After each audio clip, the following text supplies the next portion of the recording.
So when the Reformation comes along, and we won't go into the whole Reformation or why it came about, that's for another time. But the Reformation comes along, and the Reformers were really more concerned with doctrine than they were with worship.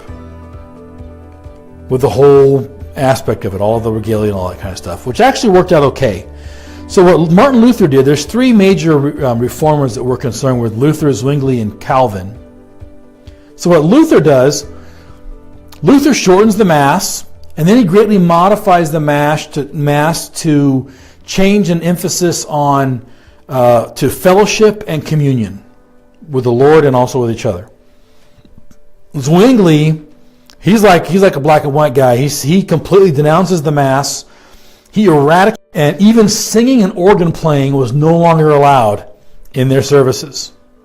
Now Calvin, what his goal was, he wasn't trying to undo the Roman practices as much as he was trying to return us to the early church's practices. So that was his focus. So he eliminated prayers to saints. He eliminated prayers to Mary, because those weren't present in the early church. He eliminated all indicators that the Mass is a sacrifice. So putting that major core pagan aspect out of it. They kept singing, and they made the sermon more prominent in the service. And this became the norm throughout Europe. Is it starting to sound familiar to you when you think of that? More singing, a more prominent sermon, not that big Mass aspect of it, right? So throughout most of Europe, this is the aspect that until now we fast forward to the American churches. You have three major groups that come into America and influence American Christianity. First, you have the Anglicans. When I say Anglican, I want you to think Catholic light, right? They're the ones that had revolted against, or had left under Henry VIII. They had left the Roman Catholic Church. They were the ones who promoted the King James Version of the Bible. They were still very similar to Catholics, but had moved away from enough of those things to where they would not be considered Catholic and would be somewhat palatable to others who were not Catholics. You had the Puritans. They were so worried about hindering worship, they didn't even sing songs. They were like, no, we got to be free to worship wherever you want, whenever you want, however you want, as much as you want. So if we're singing songs, we're limiting someone's ability to even worship. And then there was the Calvinistically influenced church. Now I say Calvinism, don't think modern day Calvinism. Just think about the format of worship. Okay? Would this be the Dutch Reformed groups that came in? Mm-hmm. It will be. And others. Some Baptist groups. Yeah, Baptist groups who were of both major influences.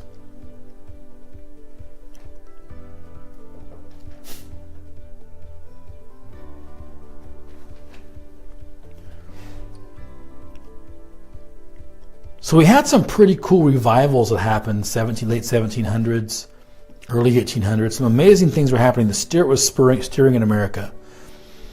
In the early 1800s, we have a lot of cults that find big American cults that find their origin in that time period. Because as a nation, in my estimation, 1830s, 1820s, early 1800s America, and spiritually was very much like Israel around the time of Christ. There was expectation. There was a desire to return to that early church, to really get right with God, to really get right with how to relate to God. So you have like Alexander Campbell, who starts the Churches of Christ, and whose big focus is we've got to get, no book but the Bible, no creed but Christ. That's where that saying comes from. And let's get back to the basics and let's be exactly like the early church, to the point of great legalism, to the point now of almost excluding anybody who's not of our specific sect from even being saved. I mean, it was very literal. When that broke into three major branches: the Church of Christ, the Churches of Christ, the Church of Christ / Christian churches, and the Disciples of Christ. Churches of Christ Christian churches actually has most of its origins up here in the Northwest. And so you have a big influence there, like Real Life Church is from that movement and all of them. But they actually are kind of a northwestern movement. And the Disciples of Christ is the very liberal branch. But you have all these groups in the early church, and what's interesting is, as the country expands towards the west, it's kind of like a mission field. And so what you wind up with is all these people who really don't have the luxury of saying, well, I'm a this point Calvinist, and I'm that kind of a Methodist, and I'm this kind of a Baptist, and I'm whatever. Everybody hated the Baptists anyway. They were like people that made fun of them the way they made fun of Pentecostals 100 years later. People made fun of Baptists then the way Baptists make fun of Pentecostals now. It was the exact same thing. I mean, it was really negative, really bad. But you're moving west, and everybody's like, "You're a Christian, I'm a Christian, he's an Indian. Let's get together, let's worship God, and maybe get that guy saved." I mean, and that guy is some kind of outlaw. Let's get him saved. It was that kind of thing. Circle the wagons. We're believers. Let's not worry about the details. And into the midst of this comes these revival meetings. Now, the revival meeting is massively influential on our modern worship service, because the revival meetings typically follow this format. You'd sing 3 songs. Then you'd have very personal prayers offered from the person up front, and it would not be liturgical. Remember, prayers have been kind of written throughout parts of the church age. They would start off personal, and then in each epoch they become more and more written down for them. Even like when the Israelites were in captivity in Babylonian captivity in the 7th century BC, 6th century BC, you have the people starting out with very personal prayers to God, and by the time they're returning, their prayers have all been kind of written down and regimented by the leaders of the Jews, and they have specific prayers they have to say now, as opposed to a free, personal relationship kind of prayer. So in those revival meetings, you have these very personal prayers. Then you have an offering. Then you have a soloist. And the soloist is there to prepare people for the sermon. And the sermons were typically evangelical as far as wanting to share the gospel, and they were very judgmental. You were going to burn in the fires of hell kind of sermons. Okay? Then, after you got them all worked up and had painted a great picture of them, of the torment that awaited them if they would not repent, there was an altar call. And the people would come forward and do whatever. And then, the interesting thing is, the Lord's Supper went from being an everyday thing to a once-a-week thing, and it's now become a twice-a-year thing. Lord's Supper is now taken, even though the services are putting an emphasis on the Word, which is good, and there's worship and there's personal aspects, the Lord's Supper has not taken a priority. One thing nice about that Campbellite movement, Alexander Campbell, as we mentioned, was the return to taking the Lord's Supper at every church service, which offers its own set of challenges as well. Isn't it interesting, though, that we always find a way to return to this focus from the Lord is the focus of the Lord's Supper. The Lord is the focus of our song singing. The Lord is the one we're trusting, the Holy Spirit, to help us all to minister to each other. The Lord is the Lord of the Word, and we bring forth the Word. The Lord, and now it becomes man-focused. It's watch the soloist. It's sneaking back in to the church. Watch the speaker sneaking back in. Be swayed by his words and his powerful anointing. And you get to the early 1900s, this is still going on. But there was a thing that started in the 1870s called see if I can say this right, the Chautauqua movement. And it's named after a place in New York. That's where it originated.